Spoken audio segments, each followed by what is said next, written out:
তো বন্ধুরা, এখন কিন্তু ছাগলের বাচ্চা আর একটা কিন্তু খাসি নিয়ে এসে এদেরকে কিন্তু আমি এখন ইঞ্জেকশন করছি, আইভারমেকটিন ইঞ্জেকশন। আর আইভারমেকটিন ইঞ্জেকশন দেওয়ার পরে ছাগলের কি অবস্থা হয় তোমরা শুধু দেখবে আর হাসবে।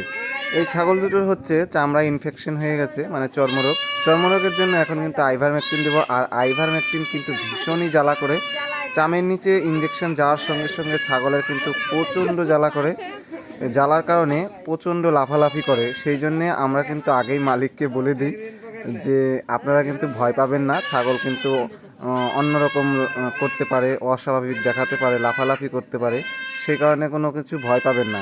আর ছাগল হচ্ছে 2-3 মিনিট কিন্তু এরকম লাফালাফি করবে, তারপর কিন্তু ঠিক হয়ে যায়। তো এখন কিন্তু আমার ইঞ্জেকশন দেওয়া কমপ্লিট, জীবনটা টানা টানা করে। আর এদের এখন জীবনটা টানা টানা করা দেখো। কম ইয়ে করতে